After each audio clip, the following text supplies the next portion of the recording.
Good morning everyone. देखो last class में हम लोगों ने वुड्स रिएक्शन का मैकेनिज्म डिस्कस कर लिया था। दो मैकेनिज्म थे, free radical mechanism then the ionic mechanism.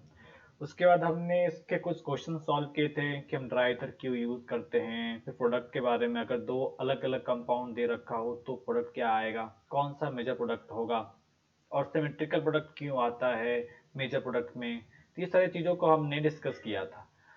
Now there is a next question. Find the possible product of the reaction. मतलब क्या क्या प्रोडक्ट बन सकते हैं, जो पॉसिबिलिटी है वो सारे पॉसिबिलिटीज को कंसिडर करके जो प्रोडक्ट्स बन सकते हैं वो बताने हैं आपको यहाँ पे, मतलब क्या क्या बनेंगे। तो चलो देखा जाए तो सबसे फर्स्ट स्टेप मैं लिखता हूँ। तो प्रोडक्ट के पहले आंसर पे देखो, चार ऑप्शन है ना, तो आप पहले ये बताइए कौन सा मेजर प्रोडक्ट होगा इसमें से। या सॉरी, मेजर नहीं पूछा है ना, पॉसिबल प्रोडक्ट पूछे, तो कौन कौन से पॉसिबल प्रोडक्ट हैं। तो चलिए देखा जाए कौन कौन से पॉसिबल प्रोडक्ट हैं। तो दो मिथाइल आपस में इथाइल, दो मिथाइल इथाइल आपस में अटैच हो जाए तो A is a possible product. Then this one, methyl and H, ये वाला देखो, ये तो 100% क्या है, नहीं हो सकता। अब इन दोनों में थोड़ा सा डाउट होगा या नहीं। तो जो आंसर है that is A, B and D. तो ये तो हमें समझ में आया कि ये जो प्रोडक्ट बन रहा है हमारा, ये तो हमें समझ में आ रहा है, बट ये दोनों, ये वाला और ये वाला कैसे आ रहा है ये आपको समझ में नहीं आ रहा होगा। तो इसके लिए इसके मैकेनिज्म पे चलते हैं। तो see the mechanism. In the first step what will happen, free radical will generate.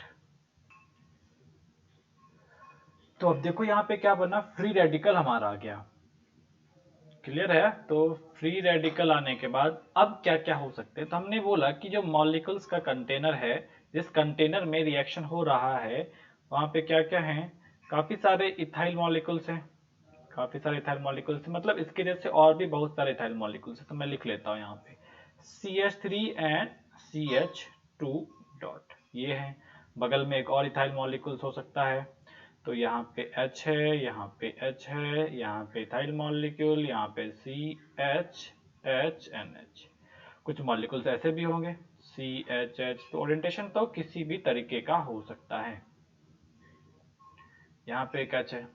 अब देखिए क्या होता है कि अगर ये इस कार्बन से कोलाइड करे, बेसिकली रिएक्शन में क्या होता है, बहुत सारे मॉलिक्यूल्स होते हैं, बहुत सारे एटम होते हैं, तो वो क्या होते हैं, आपस में कोलिजन करते हैं, और कोलिजन के थ्रू अगर उसका ट्रांजिशन स्टेट क्रॉस कर जाए तो प्रोडक्ट बन जाता है, वही होता है। तो ये मॉलिक्यूल जब इससे कोलाइड किया, जब ये कार्बन इस कार्बन से कोलाइड कर रहा है, तो क्या बना प्रोडक्ट, हमारे पास क्या बनेगा, ये प्रोडक्ट आ जाएगा। अब देखो जब ये कभी कभी क्या होता है कि ये जो कार्बन है ये इस हाइड्रोजन से कोलाइड कर लेता है, और हाइड्रोजन से कोलाइड करने के बाद क्या करता है, ये CH3 है, फ्री रेडिकल है। फ्री रेडिकल की एक टेंडेंसी होती है कि वो फ्री रेडिकल जनरेट करता है, मतलब अगर एक फ्री रेडिकल सिस्टम में आ गया तो वो क्या करेगा, अपने जैसे और सारे फ्री रेडिकल को जनरेट करता जाएगा। तो जो यहाँ पे फ्री रेडिकल है इसने क्या किया, इस H को ले लिया, तो जैसे ये H से कोलाइड किया तो यहाँ पे क्या आ गया, H आ गया। तो यहाँ पे H आने के बाद यहाँ पे क्या बन जाएगा हमारे पास, यहाँ पे चेक करो, दिख रहा है क्या, ठहरो मैं एक बार फिर से बता देता हूँ। ये वाला हो सकता है ये दिखा नहीं हो, देखो मैंने क्या बताया कि ये जो फ्री रेडिकल है ये इससे कोलाइड किया तो ये प्रोडक्ट बना। दूसरा हमने क्या बताया कि यहाँ पे कार्बन है, इधर भी H है, इधर भी H, H C H and free radical. अगर ये इस H से इस हाइड्रोजन से कोलाइड कर रहा हो, ये कार्बन अगर इस हाइड्रोजन से कोलाइड कर रहा है तो क्या बन जाएगा हमारे पास CH3CH, और ये जो यहाँ पे है हमारे पास फ्री रेडिकल, यहाँ पे क्या ले लेगा, H को ले लेगा। तो ये मॉलिक्यूल्स किस में कन्वर्ट होगा कि ऑलरेडी इसके पास एक फ्री रेडिकल थे और दो H मॉलिक्यूल्स है, फिर क्या किया इन्होंने, यहाँ से एक H को रिमूव करके रेडिकल बना दिया। तो ये देखो किस में कन्वर्ट कर गया, this is converted to CH3 and CH3, और ये किस में कन्वर्ट कर गया, तो ये मॉलिक्यूल्स कन्वर्ट कर गया हमारे पास CH2 double bond CH2। Clear है। तो अब आप देखिए इस वाले को, अगर इस वाले मॉलिक्यूल्स को देखें तो बन किससे रहा है, ये इससे बन रहा है ना, इस वाले मॉलिक्यूल से बन रहा है। तो अगर आप चेक करेंगे यहाँ पे इस वाले से चेक करो तो एक, जब ये प्रोडक्ट बन रहा है तो हाइड्रोजन का क्या हो रहा है, addition. Addition of hydrogen is reduction. होता है या नहीं? Addition of oxygen is oxidation and removal of hydrogen is oxidation, removal of oxygen is reduction and addition of hydrogen is reduction. होता है। तो देखो यहाँ पे H ऐड किया तो क्या हो गया, ये रिड्यूस किया, और यहाँ से H रिमूव होने के बाद, H रिमूव हुआ ना, अब की बार क्या हो गया, इसका ऑक्सीडेशन हो गया। तो ये जो फ्री रेडिकल है हमारा, ये जो मॉलिक्यूल्स है, इसका क्या हो रहा है, साइमल्टेनियसली ऑक्सीडेशन एंड रिडक्शन दोनों ही हो रहे हैं। मतलब हम क्या कह सकते हैं, फ्री रेडिकल कैन डिस्प्रोपोनेट। क्लियर है? मतलब फ्री रेडिकल की क्या टेंडेंसी होती है, डिस्प्रोपोनेट करने की टेंडेंसी होती है, जिसके वजह से ये क्या होता है, अल्केन भी प्रोवाइड करता है और अल्कीन भी प्रोवाइड करता है। मगर ये दोनों क्या होंगे, माइनर होंगे, बहुत कम अमाउंट में बनते हैं। क्लियर है? These are byproduct. ये क्या है हमारे साथ, ये बाय प्रोडक्ट बनते हैं, मगर ये ध्यान रखें कि ये स्मॉल अमाउंट में बनेंगे। जैसे जैसे टेम्परेचर इंक्रीज करोगे, टेम्परेचर इंक्रीज करने के बाद क्या पता आपको, इलिमिनेशन रिएक्शन होता है, and this is also an example of elimination reaction. तो एलिमिनेशन रिएक्शन इंक्रीज करेगा, मतलब इसका कंसंट्रेशन, इसका अमाउंट क्या होगा, इंक्रीज करेगा। क्लियर है? मगर कभी भी ये इसको डोमिनेट नहीं कर सकता। यही हमारा मेजर प्रोडक्ट होगा, हमेशा मेजर प्रोडक्ट कौन सा होगा, ये वाला ही मेजर प्रोडक्ट होगा।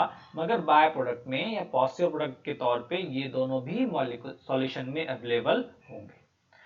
ये बात क्लियर है? समझा? तो याद रखने वाली बात क्या है कि फ्री रेडिकल कैन डिस्प्रोपोनेट, इसका डिस्प्रोपोर्शनेशन होता है, ये अल्केन भी बना सकता है और ये अल्कीन भी बना सकता है। चलो ये सवाल हो गए। नेक्स्ट क्वेश्चन, नेक्स्ट पार्ट पे चले। फिटिक रिएक्शन, देखिए और भी कुछ रिएक्शन है, वुड्स रिएक्शन के सिमिलर और भी कुछ रिएक्शन है।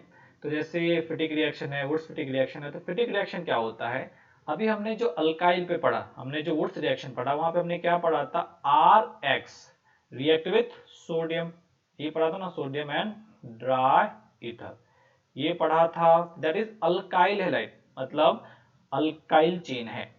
यहाँ पे क्या बोलोगा, एरोमेटिक, एरोमेटिक मतलब AR से रिप्रेजेंट करते हैं। तो एरोमेटिक हैलाइड जब रिएक्शन करे, एरोमेटिक हैलाइड जब वुड्स रिएक्शन या वुड्स मैकेनिज्म को फॉलो करके रिएक्शन करता है, then we call it Fittig reaction.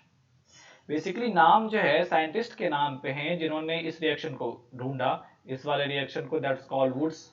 तो हर एक के नाम पे दे रखा है। तो अगर अल्काइल हैलाइड पे रिएक्शन कराया, अगर अल्काइल हैलाइड का सोडियम एंड ड्राई ईथर के साथ रिएक्शन कराया है, तो उसको हमने क्या बोला, वुड्स रिएक्शन बोला। फिटिक रिएक्शन, फिटिक ने क्या किया था, उन्होंने एराइल हैलाइड पे सेम रिएक्शन कंडक्ट करके देखा, और जो प्रोडक्ट इस टाइप के प्रोडक्ट आए, तो उन्होंने क्या बोल दिया, इसको फिटिक रिएक्शन। उसी तरह वुड्स फिटिंग रिएक्शन, तो वुड्स फिटिंग रिएक्शन क्या होता है, जब एक अल्काइल चेन और दूसरा एरोमेटिक चेन, इन दोनों को सॉल्यूशन में रखा जाए और सोडियम एंड ट्राइथर के प्रेजेंस में रिएक्शन कराया जाए, तब जो प्रोडक्ट बनेगा उसमें क्या होगा, एक अल्काइल और एक अल्काइल चेन होगा और एक एरोमेटिक चेन होगा। Then we called it Wurtz Fittig reaction. इस रिएक्शन में देखिए और दो प्रोडक्ट बनेंगे, RNR एंड AR। तो ये दोनों यहां भी क्या होगा, मेजर प्रोडक्ट के तौर पे यही दोनों अवेलेबल होंगे, बट इस प्रोडक्ट को हम लोग क्या बोलेंगे, that is Wurtz Fittig product. Clear है? या वुड्स फिटिंग रिएक्शन का ये प्रोडक्ट है। इसी तरह और भी एक रिएक्शन है, फ्रैंकलाइन एंड उल्मांस रिएक्शन। देखो फ्रैंकलाइन रिएक्शन भी क्या है, एकदम सेम अल्काइल हैलाइड पे जो रिएक्शन होती है, ये भी अल्काइल हैलाइड पे ही रिएक्शन होता है, सारे मैकेनिज्म सेम होंगे, ये भी दोनों मैकेनिज्म को फॉलो कर सकता है, free radical mechanism and ionic path, दोनों ही पाथ को फॉलो करके रिएक्शन दे सकता है। बेसिक डिफरेंस क्या है, लिख रखा है यहाँ, बेसिक डिफरेंस क्या है कि इस रिएक्शन में हम लोग जिंक डस्ट का यूज करते हैं सोडियम की जगह। जिंक डस्ट यूज करने का मतलब क्या हो गया कि रिएक्टिविटी जिंक की क्या होती है, सोडियम से कम होती है, तो यहाँ पे जो रिएक्टिविटी होगा रिएक्शन का, वो वुड्स रिएक्शन से कम होगा। क्लियर है? बात समझा? ये जो रिएजेंट है हमारे पास, ये कम रिएक्टिव है, हमारा रिएजेंट जो दे रखा है zinc, that is less reactive than sodium. तो इस यहाँ ये रिएक्शन ज्यादा वाइग्रस नहीं होगा, स्लो रिएक्शन होगा, ज्यादा अमाउंट ऑफ एनर्जी रिलीज नहीं होगी। ये समझा? That is Frankland reaction. बस नाम इंपॉर्टेंट है, नाम याद रख लेना है कि जिंक के साथ में वुड्स का जैसा ही मैकेनिज्म है, बट अगर सोडियम की जगह जिंक यूज कर दिया तो क्या बोलेंगे, उसको फ्रैंकलाइन रिएक्शन बोलेंगे। सिमिलरली उल्मांस रिएक्शन है, इसको और ज्यादा स्पेसिफाई किया गया है कि अगर एरोमेटिक आयोडाइड है और उसका रिएक्शन कॉपर के प्रेजेंस में कराते हैं, तब जो ये भी क्या वुड्स रिएक्शन जैसा ही प्रोडक्ट है, तो इस वाले रिएक्शन को हम लोग क्या बोलते हैं, उल्मांस रिएक्शन। क्लियर है? तो देखो फ्रैंकलाइन एंड उल्मांस रिएक्शन में कुछ मेमोराइज करने वाली बात नहीं, बस एक चीज ध्यान रखना है, फ्रैंकलाइन में जिंक यूज किया हमने रिएजेंट के तौर पे, और उल्मान में रिएजेंट के तौर पे Cu और रिएक्टेंट के तौर पे बेंजीन आयोडाइड का ही यूज किया है। तो अगर बेंजीन आयोडाइड का रिएक्शन Cu के साथ कराया जाए इन ड्राई ईथर में, तो जो रिएक्शन होगा that will call Ullmann's reaction. Clear है? चलो, ये इससे भी स्लो होगा ये रिएक्शन, इसकी रिएक्टिविटी इस रिएक्शन की इस वाले से भी कम होगी। क्यों कम होगी? क्योंकि कॉपर जो है वो जिंक से भी कम रिएक्टिव है, तो सबसे ज्यादा रिएक्टिव तो सबसे एग्रेसिव जो रिएक्शन देगा वो वुड्स रिएक्शन देगा, जिंक उससे कम एग्रेसिव होगा, और ये रिएक्शन उससे भी कम, मतलब अमाउंट ऑफ एनर्जी डिक्रीज करते चलेगी। सबसे ज्यादा किस में रिलीज होगा? वो वुड्स रिएक्शन में। फिर किस में आ जाएगा? फ्रैंकलाइन रिएक्शन में। फिर किस में आ जाएगा? उल्मांस रिएक्शन में।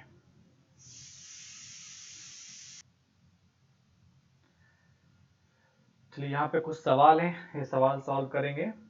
रिएजेंट ले लीजिए इस वाले में। सभी वुड्स रिएक्शन के एग्जाम्पल हैं। सोडियम एंड ड्राई ईथर, यहाँ भी सेम चीज है, सोडियम एंड ड्राई ईथर। चलिए, प्रोडक्ट बताइए कितने प्रोडक्ट बनेंगे। तो पहले वाले को चेक करो, अगर फर्स्ट वाले को आप चेक करेंगे तो क्या बन जाएंगे हमारे पास, दो चेन है, तो एक फ्री रेडिकल ये जनरेट करेगा। देखो इस वाले में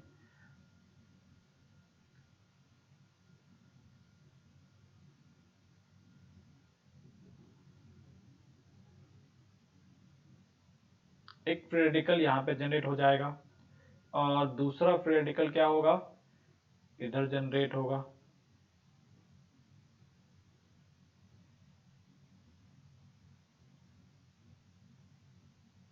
और यहाँ पे फ्री रेडिकल जनरेट हो गए, दो हो गए। अब ये दोनों आपस में भी कंबाइन कर सकते हैं, और ये दोनों एक दूसरे से भी कंबाइन कर सकते हैं। तो प्रोडक्ट लिखने चलो अगर मैं, तो मैं क्या लिखूंगा, देखिए, तो कितने पेयर हो सकते हैं, इसका खुद के साथ, इसका खुद के साथ, और इन दोनों का एक दूसरे से। तो फर्स्ट पेयर में हमने लिखा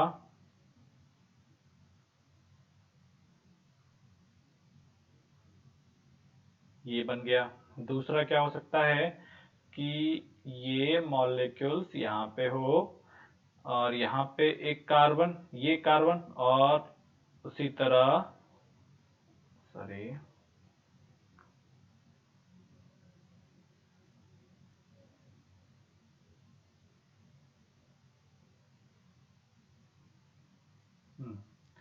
तो यहाँ भी एक डॉट था और यहाँ पे एक डॉट था, दोनों आपस में कंबाइन किया तो यहाँ पे क्या हो जाएगा, बॉन्ड आ जाएगा, और डॉट हमारा यहाँ से हट जाएगा। क्लियर है? तो ये बन जाएंगे। और इसके अलावा एक थर्ड वन क्या बनेगा कि इसमें पहला 6 मेंबर एंड दूसरा, तो ये कार्बन है, मतलब मैं उसको CH2 लिख देता हूं, फिर यहाँ पे किया आ गया। ध्यान रखेंगे यहाँ पे दो कार्बन है, एक यहाँ पे और एक यहाँ पे, क्योंकि इसके दो होंगे ना, एक ये कार्बन और इसके जैसा एक बगल में आएगा, तो दोनों को कंबाइन किया। यहाँ पे ये कार्बन डायरेक्टली किससे अटैच हो रहा है, इससे अटैच हो रहा है, तो बीच में एक ही कार्बन कॉमन होगा, तो ये वाला कार्बन आ जाएगा। क्लियर है? मेजर प्रोडक्ट पूछा जाए तो क्या होगा आपका इसमें, तो आपको पता है कि अगर जब मेजर प्रोडक्ट पूछा जाएगा तो this will be major product, this will be major product, this will be minor product. चलिए नेक्स्ट सवाल पे आ जाइए। Question number 2। क्वेश्चन नंबर 2 बताओ क्या क्या बनेंगे। तो देखिए, क्वेश्चन नंबर 2 में बेसिकली हमारे पास क्या है, तीन रिएजेंट है, तो हम तीनों के रेडिकल को जनरेट करेंगे। तो फर्स्ट जो रेडिकल जनरेट होगा हमारे पास, this will be the radical 1। Second radical क्या होगा, this will be radical 2 and this will be radical 3। अब ये तीनों खुद से कंबाइन कर ले, अगर तीनों खुद से कंबाइन करे तो प्रोडक्ट क्या क्या बनेंगे, चेक किया जाए। तो अगर खुद से कंबाइन किया तो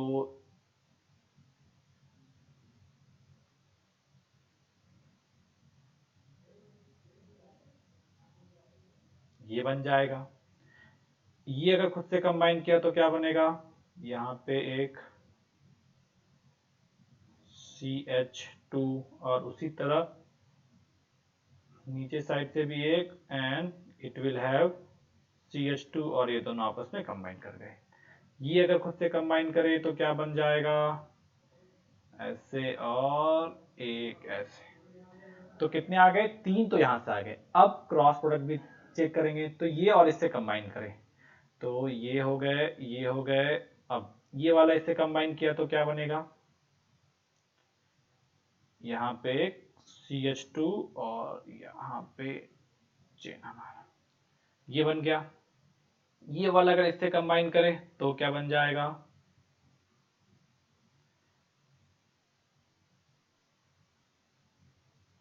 और ये वाला, तो ये वाला किसके कॉम्बिनेशन, इस वाले का इससे कॉम्बिनेशन देख लिया। अब इन दोनों का कॉम्बिनेशन देखना है, तो इन दोनों का कॉम्बिनेशन देखिए आप, यहाँ पे आ गए CH2 और यहाँ पे ये ग्रुप इधर से अटैच हो जाएगा। क्लियर है, कितने प्रोडक्ट आ रहे हैं, टोटल 6 प्रोडक्ट आ जाएंगे। क्या और कुछ बन सकता है, क्या और कुछ बनने के चांसेस हैं क्या, नहीं, और कुछ नहीं बनेंगे, ये 6 प्रोडक्ट ही बनेंगे। ये इससे कंबाइन कर सकता है, ये इससे कंबाइन कर सकता है, कर दिया, और ये इससे कंबाइन कर सकता है, और कुछ नहीं, इसका इससे कॉम्बिनेशन आ चुका है। तो टोटल कितने प्रोडक्ट बने हमारे पास, 6 प्रोडक्ट बने हैं। टोटल प्रोडक्ट कितने हैं, वी हैव 6 प्रोडक्ट। एंड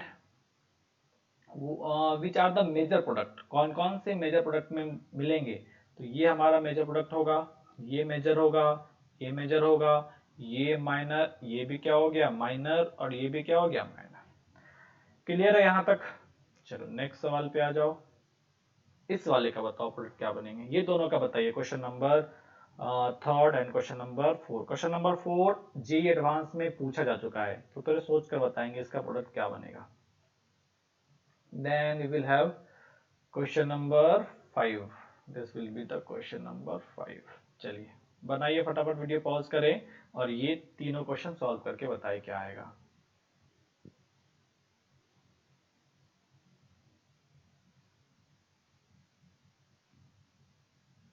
चलो आ जाओ इस वाले पे। Question number 3, this is 3 degree alkyl ना, 3 degree alkyl halide, and we know that 3 degree alkyl halide do not undergo Wurtz reaction। तो ये Wurtz reaction क्या होता है, नहीं देता, मतलब जो ये प्रोडक्ट हम एज्यूम कर रखे थे, इट विल नॉट फॉल, ये पॉसिबल नहीं है। तो कौन सा प्रोडक्ट बनेगा यहाँ पे, तो देखिए हमने क्या बताया आपको, सबसे पहले आप रेडिकल बना लो।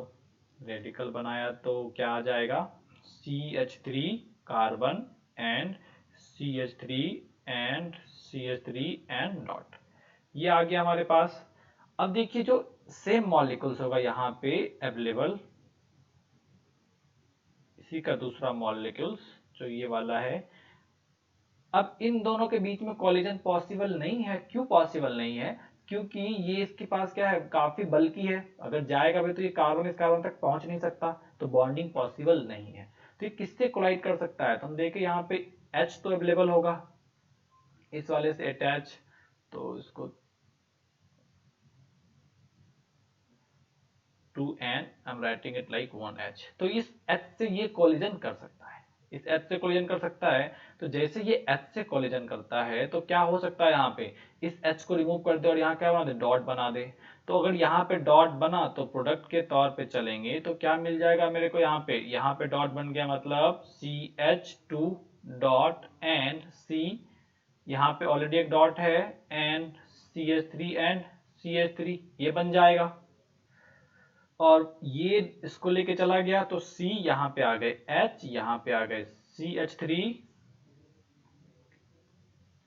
यहाँ पे आ गया आपके पास CH3 और यहाँ पे आ गया CH3, और ये दोनों डॉट आपस में क्या करेंगे, डबल बॉन्ड का फॉर्मेशन कर लेंगे। This will B okay, CH3 and CH3, ये हमारा प्रोडक्ट में आ जाएगा। क्लियर है, ये समझा। तो ये कभी भी वुड्स रिएक्शन नहीं देता, ये कौन सा रिएक्शन देगा, यहाँ पे एलिमिनेशन रिएक्शन देगा, और अल्कीन ही यहाँ का मेजर प्रोडक्ट होगा। क्लियर है, तो जब भी 3 डिग्री अल्काइल हैलाइड के साथ रिएक्शन कराए, 3 डिग्री अल्काइल हैलाइड का वुड्स रिएक्शन कराएंगे, then it will give alkene. चलो क्वेश्चन नंबर 4 पे आ जाओ। तो क्वेश्चन नंबर 4 पे देखा जाए तो रिएजेंट नहीं दे रखा है, just considering the same reagent Na and dry ether. Now we will check what will happen. चलो देखो इस वाले में क्या कर सकते हैं। तब यहाँ पे क्या होगा, सबसे पहले दोनों ही बी आर हटेंगे यहाँ से। अब दोनों बी आर यहाँ से हटते हैं तो हमारे पास क्या बनेगा, ये 4 मेंबर रिंग बनेगा and this 4 member ring have 2 free radical, एक फ्री रेडिकल यहाँ पे और एक फ्री रेडिकल यहाँ पे। अब देखो ये किसी दूसरे से कंबाइन करे और आपस में रिएक्ट करे, कौन किसके होने की टेंडेंसी ज्यादा होगी। आपने पढ़ रखा है एनजीपी। एनजीपी में क्या बताया था, अगर मॉलिक्यूल्स के अंदर ही न्यूक्लियोफाइल अवेलेबल हो तो वो जल्दी अटैक करता है। तो यहाँ पे दोनों एक तरह से क्या कह सकते हैं कि अगर मैं इसको एक इलेक्ट्रोफिलिक सेंटर मानूं तो ये क्या हो जाएगा, न्यूक्लियोफिलिक सेंटर। मतलब एक के दोनों के पास फ्री रेडिकल है ना, दोनों आपस में कंबाइन कर सकते हैं। तो that condition is similar to NGP. NGP में क्या था, एग्जैक्टली नॉट एनजीपी, एनजीपी नहीं है, बट मैं उसके सिमिलर कंपैरिजन करके बता रहा हूं। उसके सिमिलर क्या बताया था कि अगर आपके पास यहाँ पे लिविंग ग्रुप है तो लिविंग ग्रुप भी यहाँ पे है और अटैकिंग ग्रुप भी यहाँ पे है। तो मॉलिक्यूल्स के अंदर अगर दो रिएक्टिंग साइट है तो वो आपस में रिएक्ट करेंगे as compare to another molecules. तो दूसरे मॉलिक्यूल्स के कंपैरिजन में मॉलिक्यूल्स के अंदर अगर दो डिफरेंट साइट हैं जो आपस में रिएक्ट कर सकते हैं तो उसके रिएक्ट करने की टेंडेंसी क्या होती है, ज्यादा होती है। क्लियर है ये बात, ये बात आता है, करेक्ट है। तो यहाँ पे किसी दूसरे रिंग से कंबाइन करने से अच्छा है क्या करेगा, ये खुद से कंबाइन कर लेगा और एक बाइसाइकिल का फॉर्मेशन कर देगा। तो this will be the major product. चलो इस वाले में बताओ, इस वाले में क्या क्या हो सकते हैं। तो अगर ये वाला देखा जाए तो क्या होगा, ये मॉलिक्यूल्स आ गए, ये मॉलिक्यूल्स, ओके 6 मेंबर रिंग बना दिया। डॉट यहाँ पे है, डॉट यहाँ पे है, डॉट यहाँ पे है, डॉट यहाँ पे। क्या क्या पॉसिबिलिटीज हैं तो चेक कीजिए यहाँ पे क्या क्या पॉसिबिलिटीज हैं। तो पहला तो ये करो कि ये दोनों आपस में डबल बॉन्ड बना ले और ये दोनों आपस में डबल बॉन्ड बना ले। तो हमारा फर्स्ट पॉसिबिलिटी क्या हुआ, we have double bond here and we will have double bond here. Second possibility क्या है यहाँ पे कि ये दोनों आपस में डबल बॉन्ड बना ले और ये बाइसाइक्लिक का फॉर्मेशन कर दे। क्लियर है। अब इन दोनों में से मेजर प्रोडक्ट पूछा जाए, बताओ कौन सा होगा। ये होगा क्योंकि यहाँ पे क्या है, रेजोनेंस है। रेजोनेंस से स्टेबिलिटी क्या होती है, इंक्रीज करती है। और यहाँ पे क्या है, बाइसाइक्लिक। बाइसाइक्लिक स्टेबिलिटी को क्या करता है, डिक्रीज करता है। तो this one will be the major product. Clear है, क्वेश्चन नंबर 5 तक क्लियर है, क्वेश्चन नंबर 5 तक क्लियर है। चलो तो वुड्स रिएक्शन और वुड्स से रिलेटेड सवाल कर लिया। तो नेक्स्ट चलेंगे हम लोग कोरी हाउस सिंथेसिस। कोरी हाउस सिंथेसिस भी क्या है, वुड्स के जैसा है मगर मैकेनिज्म थोड़ा सा डिफरेंट है। यहाँ भी ये भी किसके लिए यूज करते हैं, for the preparation of alkane. Alkane के प्रिपरेशन के लिए भी, सॉरी अल्केन के प्रिपरेशन के लिए ही कोरी हाउस सिंथेसिस का भी यूज किया जाता है। रिएजेंट कौन सा यूज करते हैं, lithium and CuX, copper halide और lithium by copper and heating भी दे रखा हो तो इस तरह से भी लिख के देते हैं। तो आप ध्यान रखेंगे लिथियम एंड इस तरह से भी अगर लिख के दिया हो LiNCu हीटिंग तो ये भी कोरी हाउस रीजन में ही आता है। तो देखो वुड्स रिएक्शन जो हमने पढ़ा था, तो वुड्स रिएक्शन में क्या पढ़ा था कि symmetrical and even number of alkyne का प्रोडक्ट क्या होता है, मेजर प्रोडक्ट होता है। बाकी सारे बहुत कम अमाउंट पे बनते हैं। तो वो एक ड्रॉबैक है वुड्स रिएक्शन का कि हम वहां पे अनसिमेट्रिकल अल्कीन बना नहीं सकते। तो उस ड्रॉबैक को, उस लिमिटेशन को खत्म करने के लिए कोरी हाउस सिंथेसिस आया। यहाँ पे हम सिमेट्रिकल एंड अनसिमेट्रिकल दोनों ही बना सकते हैं, that depends on our choice. तो पहले मैकेनिज्म से देखें क्या होता है। तो मैकेनिज्म देखेंगे सबसे पहले तो क्या है यहाँ पे, लिथियम। लिथियम भी क्या है, फर्स्ट ग्रुप का एलिमेंट है। ये भी आयोनाइज होकर के क्या करेगा, 2 इलेक्ट्रॉन रिलीज कर देगा। इलेक्ट्रॉन जैसे ही 2 इलेक्ट्रॉन मिले तो ये 2 इलेक्ट्रॉन क्या करता है, these 2 electron will attack on the carbon and it will remove the halide ion। तो R- बन गया। Now this R- will react with lithium and form this molecules R and Li। R and Li का मतलब क्या हो गया, यहाँ पे माइनस डील होगा वो भी मेजर अमाउंट में और ये पे प्लस डेल होगा वो भी major amount, but this will be the covalent compound, क्योंकि लिथियम का पढ़ा होगा आपने, लिथियम एस ब्लॉक में लिथियम क्या करता है, कोवेलेंट कंपाउंड बनाने की टेंडेंसी लिथियम की ज्यादा होती है, इसका आयनिक कंपाउंड कम बनता है। तो अब देखो जो लिथियम है it will further react with, sorry lithium के साथ जो ये मॉलिक्यूल्स बन रखा है, आर का जो बॉन्डिंग हो रखी है, it will further react with copper halide. जब कॉपर हैलाइड से रिएक्शन करेंगे तो क्या होगा, कॉपर के पास क्या है, Cu belongs to d orbital, clear है। और आपको पता है कि डी ऑर्बिटल, जिन जिन मॉलिक्यूल्स के पास डी ऑर्बिटल है, उस डी ऑर्बिटल या डी ब्लॉक के एलिमेंट्स हैं उसके पास एम्प्टी ऑर्बिटल होते हैं। एम्प्टी ऑर्बिटल होते हैं इसका मतलब वो अपनी वैलेंसी से ज्यादा बॉन्ड फॉर्म कर सकता है। पता है आपको ये बात कि अपनी वैलेंसी से ज्यादा बॉन्ड फॉर्म कर सकता है, और यही चीज हम लोग एक पूरा चैप्टर कोऑर्डिनेशन कंपाउंड में पढ़ते हैं, जहाँ की लिगेंड के तौर पे हम लोग न्यूक्लियोफाइल को उससे अटैच करते हैं। तो कॉपर के पास क्या है, एम्प्टी ऑर्बिटल्स हैं, डी ऑर्बिटल भी एम्प्टी है, साथ साथ इसके पास पी ऑर्बिटल जो होगा 3d के बाद 4p जो होगा, क्योंकि कॉन्फ़िगरेशन लिखोगे तो क्या आता है इस वाले का 4s1 and 3d10, then 4p6 जो है, सॉरी 6 नहीं है, 4p जो है ये क्या है, वैकेंट है, तो यहाँ पे 3p ऑर्बिटल क्या है, वैकेंट है। तो इसके पास वैकेंट ऑर्बिटल है, तो क्या होगा, ये फर्दर रिएक्शन करेगा और इस कॉम्प्लेक्स का फॉर्मेशन करेगा, क्लियर है। Cu कंटेनिंग 2 अल्काइल चेन, तो एक अल्काइल चेन इधर से और एक अल्काइल चेन, यहाँ भी क्या होगा, यहाँ पे माइनस डेल, यहाँ पे minus del in the major amount, and here we will have sorry plus del, double होगा इन दोनों के, तो यहाँ पे क्या होगा, प्लस डेल अवेलेबल होगा। अब देखिए, तो अगर चार्ज का सेपरेशन है तो यहाँ भी क्या था, चार्ज का सेपरेशन है, तो यहाँ भी माइनस डेल अवेलेबल था और यहाँ प्लस डेल। उसी तरह अब इस मॉलिक्यूल्स में ये क्या है, कॉम्प्लेक्स है, तो इस वाले से क्या है, ज्यादा स्टेबल हो गया, क्लियर है। ये जो मॉलिक्यूल्स है this is more stable then this one. अब जो है हमारे पास R माइनस, तब ये R माइनस फर्दर रिएक्शन करेगा, मतलब एक न्यूक्लियोफाइल की तरह रिएक्शन करेगा, और इस स्टेप में SN2 रिएक्शन देगा, क्योंकि मेटल के साथ बॉन्ड है तो चार्ज का सेपरेशन क्या है, ज्यादा है, इसलिए हमने इंडिकेट कर रखा है minus del in a major amount. तो क्यों मेजर अमाउंट में है, क्योंकि जो बॉन्ड फॉर्म किया that is that bond is with metal, तो मेटल के साथ बॉन्ड फॉर्म किया है, तो यहाँ पे चार्ज का सेपरेशन क्या होगा, ज्यादा होगा, क्लियर है। चार्ज का सेपरेशन ज्यादा होगा तो it can behave like nucleophile, तो ये न्यूक्लियोफाइल की तरह बिहेव कर सकता है। तो ये क्या करेगा, अपनी चार्ज डेंसिटी इस कार्बन को सप्लाई करेगा और इसको रिमूव कर देगा, वी हैव R डैश।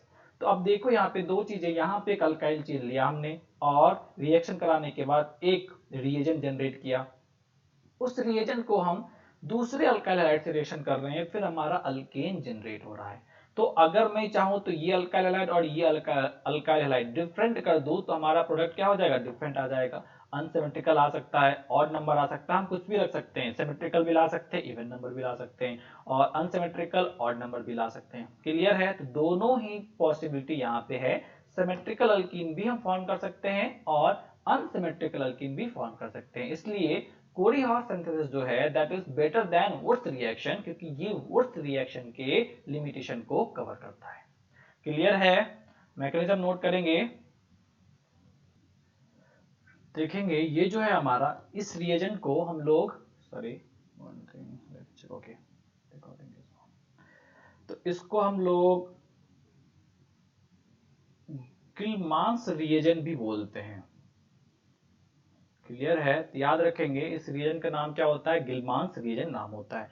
तो कोरी हॉर्स रिएक्शन में क्या हो गया हमारा, सबसे पहले रिएक्शन किससे कराया, लिथियम से कराया, तो अल्काइल का लिथियम के साथ बॉन्डिंग हुई, फिर वो जाकर के किससे रिएक्शन कराया, कॉपर एंड हैलाइड से, कॉपर के हैलाइड से रिएक्शन कराया, जो कि एक रिएजेंट, एक कॉम्प्लेक्स का फॉर्मेशन करता है, and that complex is Gilman's reagent, clear है। अब ये जो गिलमांस रिएजेंट है इसका फर्दर रिएक्शन क्या कराया हमने, दूसरे अल्काइल हैलाइड से कराया है, तो हमारा क्या आ जाएगा, डिफरेंट डिफरेंट प्रोडक्ट आ जाएगा। तो उस चीज को आप यहाँ पे चेक कर सकते हैं कौन कौन से प्रोडक्ट आ रहे हैं।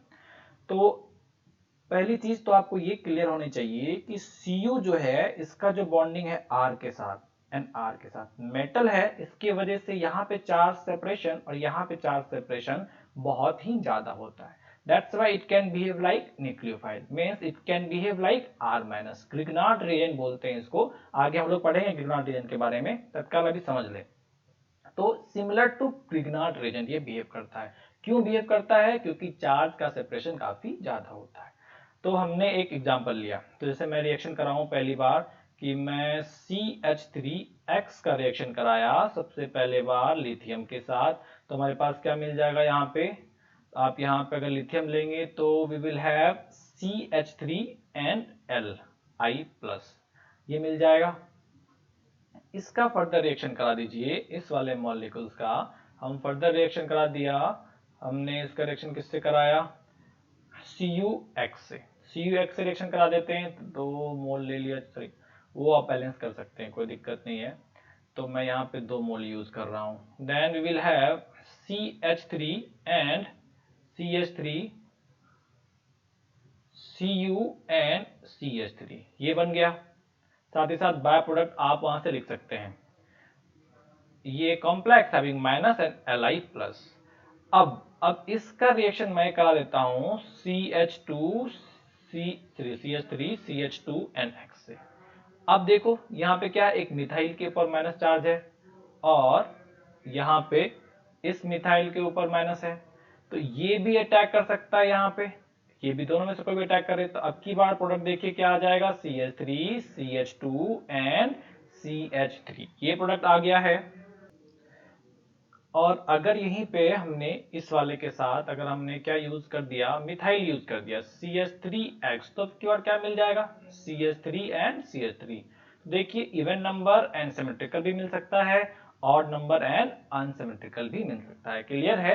बट वुड्स रिएक्शन में क्या था, सिर्फ even number and symmetrical alkene ही बन सकते थे, ये चीज समझा। तो यहाँ R- देखो, R- it can behave like base and it can behave like nucleophile, दोनों की तरह बिहेव कर सकते हैं। तो यहाँ जो रिएक्शन हुआ वहां पे यहाँ पे ये R- कैसा बिहेव कर रहा है, न्यूक्लियोफाइल की तरह। अब देखो अगर हमने सॉल्वेंट चेंज किया, ड्राई ईथर के जगह पे हमने कुछ और सॉल्वेंट यूज किया यहाँ पे, तो क्या क्या हो सकता है। तो RX के साथ रिएक्शन किया तो हमें क्या प्रोडक्ट आया, RnR।